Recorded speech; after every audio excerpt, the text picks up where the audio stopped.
Tere Läänemaa inimesed, alustan siis filmimisega Taeblast, räägin teile ka paar sõna. Miks on EKRE mõistlik valik ja miks Palle Kõlar 593 on mõistlik valik? Räägime kõigepealt inimeste toimetulekust.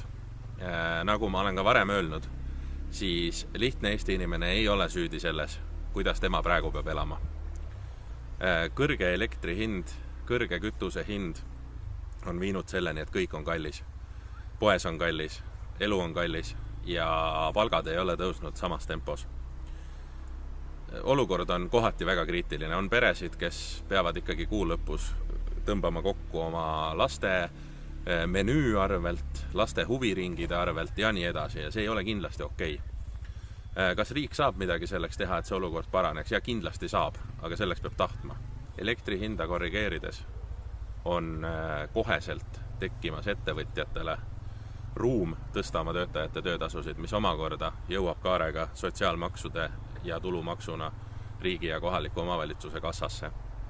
Ehk siis elektri hinna langetamine on praegu ainuõige käik, mida teha selleks, et majandust päästa, tekitada palkade tõus ja viia palgad ja hinnad nii-öelda kooskõlla. Täna nad ei ole. Täna ei saa inimene oma palga eest mitte midagi. Midagi saab, aga üldiselt on maapiirkondades inimestel vaja ikkagi vägagi lugeda, kuhu nad oma kulutusi teevad ja ma arvan, et vähesed on sellega täna rahul. Tõepoolest, rikkamat 20% see võib-olla ei puuduta, aga kahjuks Eesti ei ole täis ainult rikkaid inimesi. Seega enamusi see puudutab ja väga tugevalt. Põhiküsimus on, et kust te EKRE selle jaoks raha võtate? Mille eest elektri hinda alandate? Vaadake, kui me alustame sellest, et kui me loobume rohepöördest sellisel kujul, nagu ta praegu me oleme otsustanud, et me seda täidame, sellisel juhul juba iseenesest tekib väga arvestatav kogus raha kõikide lubaduste täitmiseks. Meil on riigieelarves praegu pandud paika näiteks taastuv energia osakaalu suurendamine lõpptarbimises umbes 45 miljonit eurot. Seda ei ole sinna vaja. Meil on riigieelarves ettevõtete rohepöörde toetamine. Sealt saab kindlasti koomale tõmmata. Meil on riigieelarves kliimamuutustega kohanemine 35 miljonit eurot. Ja lisaks on meil näiteks selline rida nagu rände ja kodakondsuspoliitika rakendamine ja elluviimine. See oli midagi 10 miljoni kanti. Kui meil ränne on väiksem, siis väheneb ka see summa kindlasti.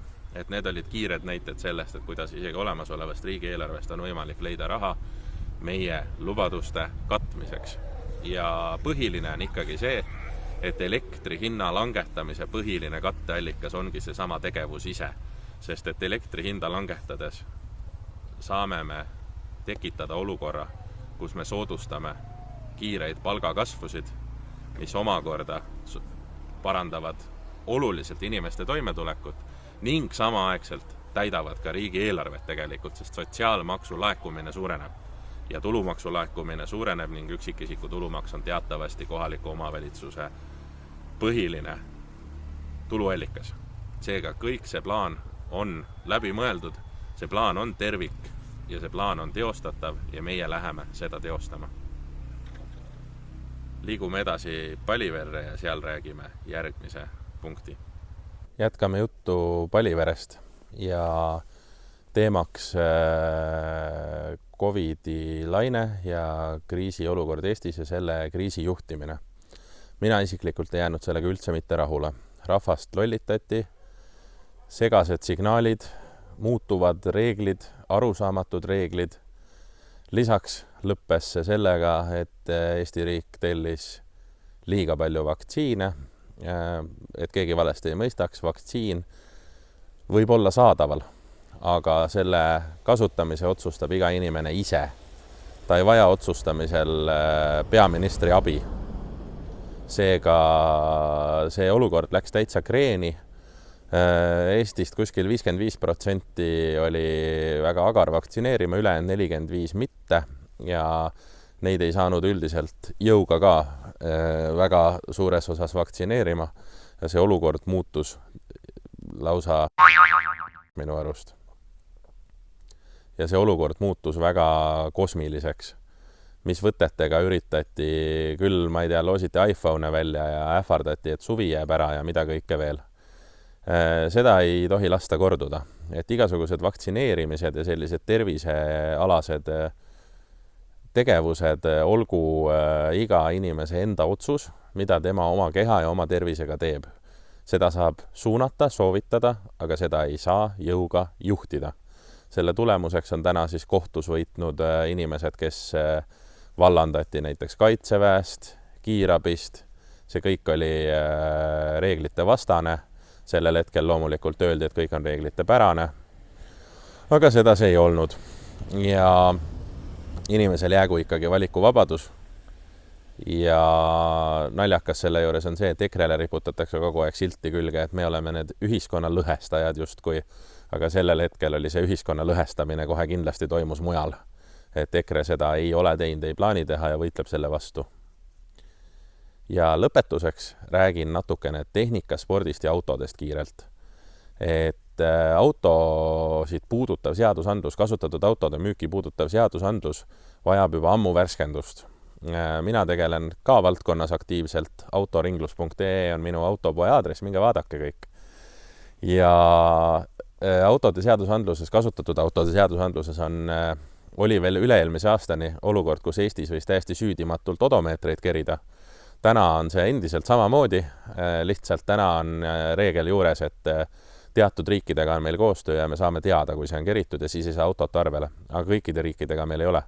Ehk siis endiselt saab Eestis keritud autosid rõõmsalt müüa teatud riikidest. Ja see ei ole karistatav, et me tahame hullult lääne-euroopalikud kogu aeg olla. Hollandis läheb vangi selle eest näiteks. Ja Eestis on meil sellised 30 aastat vanade kommetega ettevõtjad, kes on harjunud, et 90-ndatel niimoodi ainult äri käiski. Toodi mingi auto, keriti ära, mätsiti mingid vead kinni ja müüdi. Aga täna tegelikult võiksime olla nagu edasi liikunud selles suhtes. Ja riik võiks seda toetada, seda ei ole üldse keeruline toetada, et esialgu võiks koristada turult ära nagu avalikud mingid spidokerimisteenused, järgmisena võiks selle karistatavaks muuta ja kolmandaks võiks rohkem teavitustööd teha inimestele, kuidas seda kontrollida. See on enamasti kontrollitav. Lisaks automüüjate toetuseks ka üks asi. Täna on seadus selline, et isegi kui ettevõte müüb 500 eurost autot, mis vaevu püsib koos, ülevaatuse nõuetele veel vastab, aga ütleme, et viimast korda, siis 2-aastane pretensiooni esitamise õigus laieneb ka sellistele autodele. Nüüd inimene võib selle auto osta ja siis sõita sellega 8 kuud ja öelda, et aga katki läks ja hakata nõudma igasuguseid asju. See ei ole ka õiglane. Tegelikult see pretensiooni esitamise õigus, ma arvan, et umbes 10-12 aastat pluss vanematel autodel võiks mitte üldse olemas olla. See ei ole reaalne, need on kasutatud autod.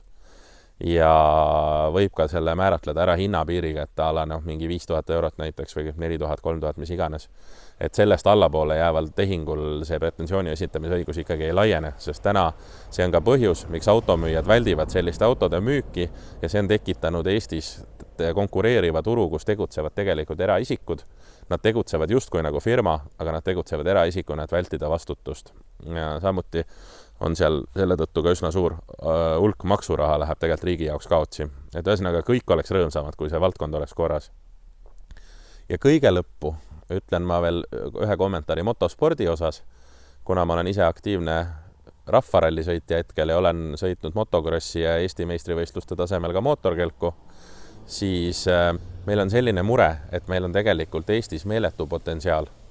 Ja see on sellepärast, et me paikneme just nimelt siin, kus me paikneme.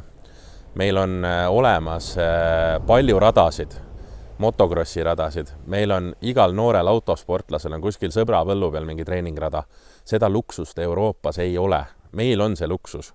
Ja tänu sellele on meil väga palju noori andekaid motosportlasi, nii krossi mootorratta peal, kui ka veespordis, kui ka ringrajal, kui ka põhimõtteliselt igal pool, sellepärast, et nad on saanud kuskil selle pisiku külge, tõenäoliselt oma koduhoovis kunagi.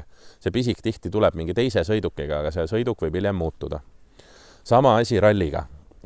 Meil on võimalik 10-aastaseid poisse õpetada põllu peal sõitma, sellepärast, et onul on põld või vanaisal on põld ja seal on rada ja ta tohib seal õppida. Seda luksust ei ole mitte kuskil mujal, kui välja arvatud võib-olla mingites Ida-Euroopa riikides, Soomes võib-olla ka natuke ka.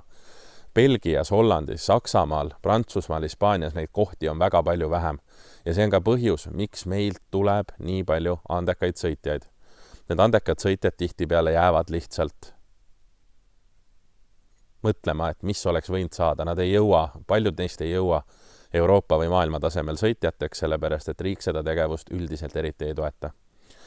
Ja minu lahendus siin juures on see, et peaks analüüsima rohkem ressurssi ja seda, mis meil on, sest mina väidan, et suurim talent praegusel hetkel istub rooli ja lenksu taga, kui me räägime juniorsportlastest. Ja ma ei ütle täpselt, mis sõidukite, aga kõik võimalike tehnikaspordialadel on neid ja praegu riik keskendub eelkõige olümpiaaladele, et nende jaoks on nagu ülioluline see, et ala oleks olümpiaala, aga minu arust peaks olema olulisemal kohal see, kus on meie tegelik potentsiaal ja kust tulevad tegelikult need sportlased, kes Eesti nime laia maailma viivad. Meil on näiteks olemas Tänak ja Virves, eks ole, aga kui nendelt meestelt küsida, milline oli nende teekond alguses, siis ma arvan, et kohe mitte lihtne see pole olnud. Et nad on pidanud roppu vaeva nägema, et jõuda sinna, kus nad täna on.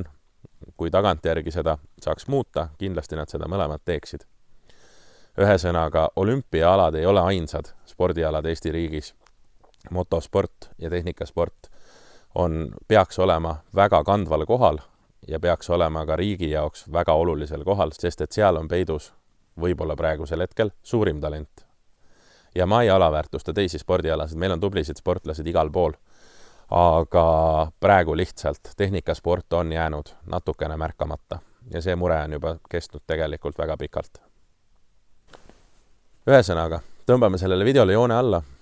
Lugupeetud Läänemaa inimene, anna julgelt oma hääl kandidaadile 593, Palle Kõlar, Eesti Konservatiivne Rahvaerakond ja mina sind alt ei vea. Aitäh!